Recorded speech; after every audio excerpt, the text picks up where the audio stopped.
guys, Norwegian Symphony here. Welcome back to my A to Z build challenge. Today we're working on the letter E and we're building an apartment for the theme Eclectic Embellishments. I did try to build a house at first for this theme, but I just wasn't happy with it, and I wasn't really in a building mood that day, so I just decided to give up on the house idea. That's why we're currently in an apartment inside my shoe note. This is 121 Hakim House, where the Jang family usually lives. I really love how the bathroom turned out, and it might be a bit more matchy-matchy compared to what I set out to do, but I love the blue color on the tiles, and it matched perfectly to the colors in the mural on the back wall. Something I struggle with a lot when I decorate is mixing metals and mixing wood tones. I feel like I'm making some progress on the different wood tones, but the metals I just can't. I can do black with gold and black with silver, but I just can't seem to mix silver and gold. This is why I usually end up using the same two toilets in all my builds, because they have a gold, silver, and a black swatch for the details, so I can easily make it go with the rest of the room. In the end, I'm not really sure if this bathroom would even be considered eclectic. I did try it with the patterns on the floor tiles and then the mural, but I feel like I could have probably done more with bigger and bolder patterns and a bigger mix of colors, as this, it's just that shade of the bluey green, which is beautiful, but I should have probably added some more. I wanted to try to do something fun with the lighting. I tried a garland over the mirrors, but it was just not really right. I found these fun lanterns. They look like they are hanging from a piece of silk or something. And then I put some string lights or fairy lights or whatever in the shower wall. And to finish it off, I just put a picture above the toilet, which I usually do because it's just a blank wall. It just needs a little extra something. I then went through and placed a few rugs around the place that I wanted to try and use. I do that sometimes and then use the rugs to help choose a color palette for the rooms. And I was really excited about the rug that I placed in the smallest bedroom. Moving on to the kitchen, I knew I wanted to do a fun color, but I just didn't really know which one. The kitchen ends up being quite yellow, which is a choice. But regardless of that, I actually love the layout of the kitchen with the little eating nook and then the big island. I should specify I have nothing against the color yellow, and I do actually quite like it. But it was just the sheer amount of it in this quite small space that was a bit overwhelming. I somehow always end up doing this floor plan when I renovate this apartment, and looking back at it now, I'm a bit annoyed with myself that I didn't try something different. But something I usually always do in any apartment is I make a fake entryway. I just build a wall or a room in front of the front door so I can place my own front door that better matches the look I want. The doors I went with are quite classic and grand compared to the actual apartment, and they certainly don't match the windows. But that makes it a bit eclectic, right? This apartment contains 2 bedrooms and 1 bathroom. Now I'm just adding in some clutter to the open shelves and grabbing a big plant for the living room. I always end up using books as clutter a lot of the times because it's also functional, and I can get a lot of swatches, and I have a lot from the same set, so they still kind of match. I noticed a lot when I was furnishing this that I was struggling to let go of the it has to match sort of mentality, but that's the whole point of this being a challenge. Unfortunately though, even with me really trying to do something different, I end up sticking to somewhat of a color palette in each room anyways. I placed a laptop on the counter, but that laptop actually functions like a TV. Now I'm going in and adding some more upper cabinets because I wanted to do some tiles on the walls. And I really wanted to use the tiles from Jungle Adventure, and they have a lot of color on the top. So I decided to use the upper cabinets to hide that, and then I went with a swatch of the tile that matched the color I already had on the wall.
I've been using a lot of these architectural elements, if I can call them that, on the walls of my builds recently.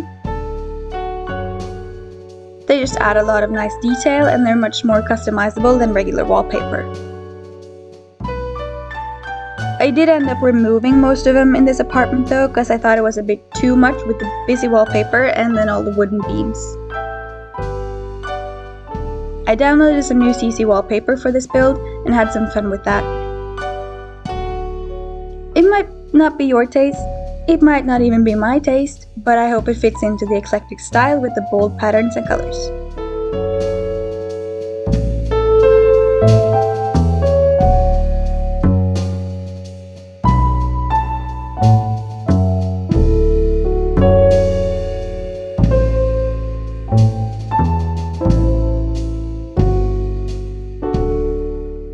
Once we move on to the living room, you might notice the lack of a dining table.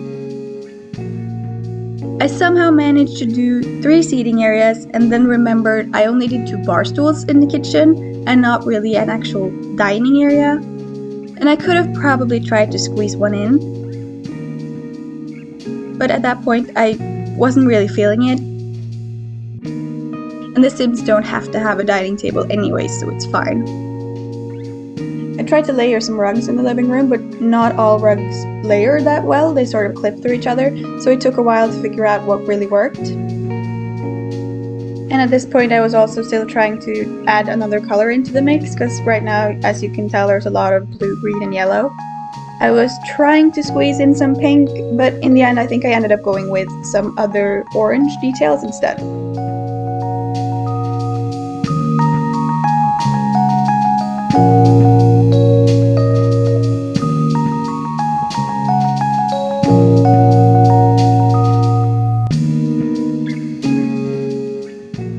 I really wanted to use this hanging sofa, but I couldn't really make it work like in front of the window. I felt like the ropes that hold it look a bit silly in front of the window. So I ended up moving it to the bigger bedroom, and that's where it stays. Instead I ended up placing this sofa with the orange cushion, and that's where we added the orange in. There will be some smaller orange details around the room as well. I went with a fun pattern on the curtains, but something in me just couldn't use the double pattern, like the pattern curtains on the patterned wallpaper, so I ended up using 2 different color swatches of that curtain. I do wish I just used the pattern one instead though. I'm not a huge kit fan, but this lamp from the Decor to the Max kit, I've actually used quite a lot. Now I'm just going to go through and add some more plants and some more clutter items to this part of the living room.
you might see now, you can tell that there just wasn't really any space for a dining table.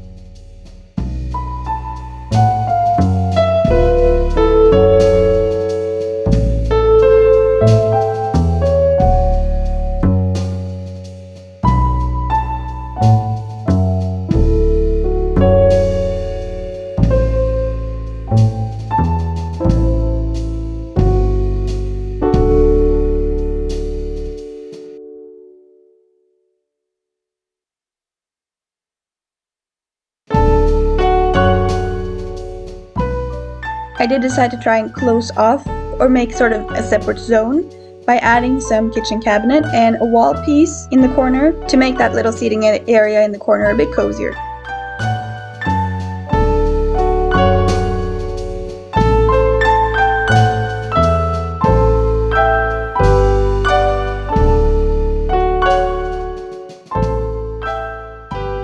And for the last little piece of the living room, this is where I was like, I could try to squeeze in a dining table, but I decided not to, and instead I made it like a yoga, relaxation, meditation corner.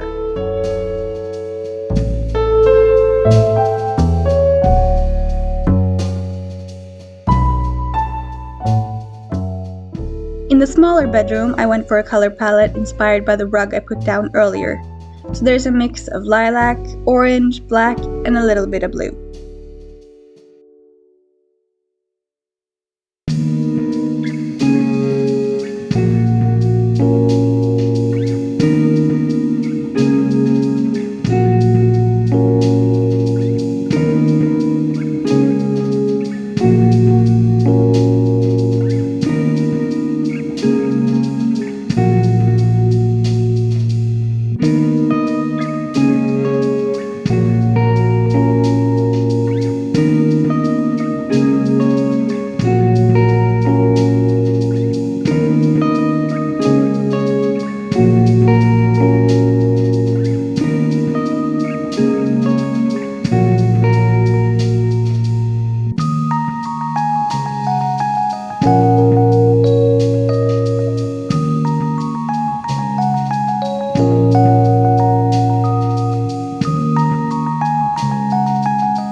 I had that glitch where the stackable objects disappear when you change walls or wallpaper or something like that. And I didn't realize when it happened, and I didn't remember all the stuff I'd originally placed, so some things might change.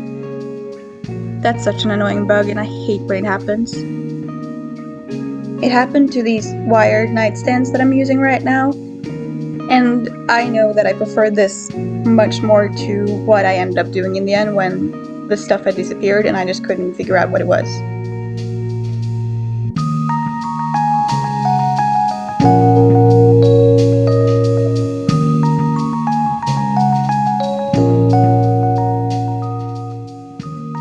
This piece of wall decor that I'm adding now, this orange painted area, is so cool. It adds so much to the wall without me doing a full wall of wallpaper.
might see that the candles also disappeared with that stacking glitch, but I was able to fix that.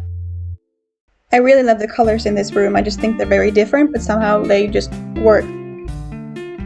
So thank you to that rug I placed down in the beginning for inspiring me to use this color palette.